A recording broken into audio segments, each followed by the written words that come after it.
ஓம் நமோ வெங்கடேஷாய. அனைவருக்கும் வணக்கம். தீபாவளி ஏன் கொண்டாடுகிறோம் என்பதை பற்றி காண்போம். திரேதாயுகம். ஸ்ரீராமருக்கு பட்டாபிஷேகம் செய்ய எண்ணிருந்தார் அயோத்தி மன்னர் தசரதர்.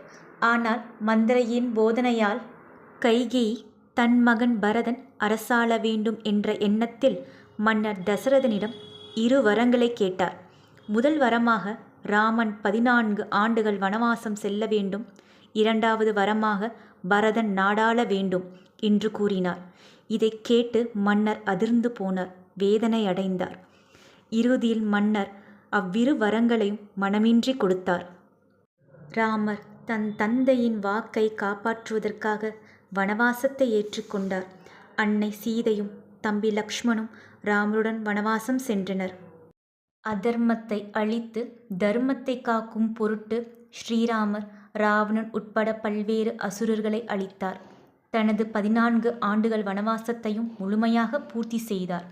பின்னர் ஸ்ரீராமர் அயோத்தி திரும்பும் நாளும் வந்தது.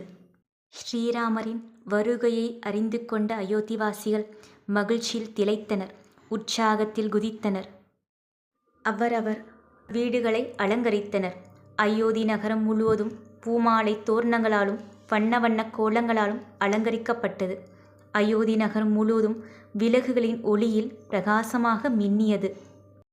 ராமர் அயோத்திக்கு வந்த அந்நாளை ஆண்டுதோறும் அயோத்திவாசிகள் விளக்கேற்றி கொண்டாடினர். அதுவே பின்னாளில் நாடு முழுவதும் தீபாவளி பண்டிகையாக கொண்டாடப்படுகிறது. தீபாவளி குறித்து மற்றொரு புராண கதையும் வழக்கத்தில் உள்ளது. ஹிரண்யாக்ஷன் என்ற அசுரன் மக்களையும் தேவர்களையும் மிக துன்புறுத்தி வந்தான். ஹிரண்யாக்ஷனை எதிர்த்து போராட முடியாமல் தேவர்கள் பூமியில் உள்ள மலை குகைகளில் மறைந்து கொண்டனர். அதை அறிந்த ஹிரண்யாக்ஷன் தேவர்களை துன்புறுத்த வேண்டும் என்ற எண்ணத்தில் பூமியை கடலின் அடிப்பகுதியில் மறைத்து வைத்தான். இதில் கூறப்படும் கடல் என்பது பூமியில் உள்ள கடல் அல்ல, பிரபஞ்ச நீர் ஆகும். பூமியை காக்க விஷ்ணு பகவான் சிறிய வடிவில் வராக அவதாரம் செய்தார். பின் மாபெரும் உருவம் எடுத்த வராகமூர்த்தி தன் தந்தத்தால் கடலில் இருந்து பூமியை தூக்கி மீட்டார். பின் ஹிரண்யாக்ஷனை வதம் செய்தார். வராகமூர்த்திக்கும் பூமி தேவிக்கும் பிறந்தவர்தான் நரகாசுரன். நரகாசுரனின் உண்மையான பெயர் பௌமாசுரா.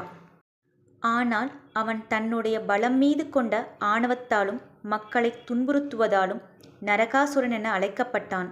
நரகாசுரன் பிரம்மாவை நோக்கி கடும் தவம் புரிந்தான். தவத்தின் பலனாய் பிரம்மதேவர் நரகாசுரனுக்கு காட்சியளித்தார். அப்பொழுது நரகாசுரன் பிரம்மதேவரிடம், நான் பூமி தாயின் மகன் என்பதை அறிவேன், என் தாயின் கைகளால் மட்டுமே எனக்கு மரணம் நேர வேண்டும் என்ற வரத்தை கேட்டான். பிரம்மதேவரோ அவ்வாறே தந்தார். வரத்தை பெற்ற ஆணவத்தால் நரகாசுரன் பூமியில் உள்ள பெரும்பாலான ராஜ்யங்களை கைப்பற்றினான். அங்குள்ள மக்களை சித்திரவதை செய்தான். பின் தேவலோகத்தையும் கைப்பற்ற வேண்டும் என்ற எண்ணத்தில் தேவர்களையும் துன்புறுத்தினான். தேவலோகத்தில் உள்ள 16,000 பெண்களை கடத்தி சென்றான். அப்பொழுது துவாபர யுகம். கிருஷ்ணராக அவதரித்திருந்த மகாவிஷ்ணுவிடம் தேவர்களும் தேவர்களின் தாயான அதித்தியும் நடந்தவற்றை கூறி தங்களை காக்க வேண்டும் என்று வேண்டினர். கிருஷ்ணரும் காப்பேன் என உறுதியளித்து நரகாசுரனுடன் போர் செய்ய முடிவு செய்தார். பின் கிருஷ்ணர் தன் மனைவியான சத்யபாமாவிடம், தாங்கள் எப்பொழுதும் என்னுடன் போருக்கு வர வேண்டும் என்ற எண்ணம் கொண்டிருந்தீர்கள். இப்பொழுது போர் புரியும் நேரம் வந்தது. தங்களுடைய திறமையை காட்ட இது ஒரு நல்ல வாய்ப்பு. நீங்களும் உங்களுடைய ஆயுதத்தை எடுத்துக்கொண்டு என்னுடன் போருக்கு வரலாம் என கூறினார். பின் கிருஷ்ணரும் தேவி சத்யபாமாவும் கருட வாகனத்தில் போருக்கு சென்றனர். கிருஷ்ணருக்கும் நரகாசுரனுக்கும் மாபெரும் போர் நடந்தது. நரகாசுரனின் சேனை முற்றிலும் அழிந்தது. இறுதியில் கிருஷ்ணருக்கும் நரகாசுரனுக்கும் இடையே நடந்த யுத்தத்தில் நரகாசுரனின் ஆயுதம் கிருஷ்ணரை தாக்கியது. கிருஷ்ணர் உடனே மயக்கமுற்று சரிவது போல் நடித்தார்.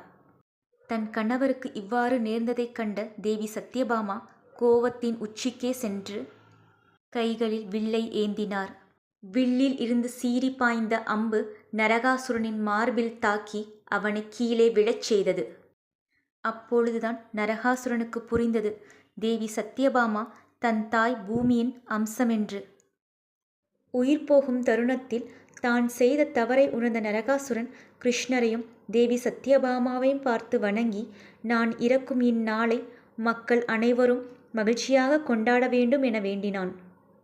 நரகாசுரன் அழிந்ததை அறிந்த மக்கள் அனைவரும் இருள் நீங்கியது என விளக்கேற்றி இனிப்பு வழங்கி கொண்டாடினர். நரகாசுரன் அழிந்த அந்நாளே தீபாவளி என கொண்டாடப்படுகிறது. கோவிந்தா கோவிந்தா.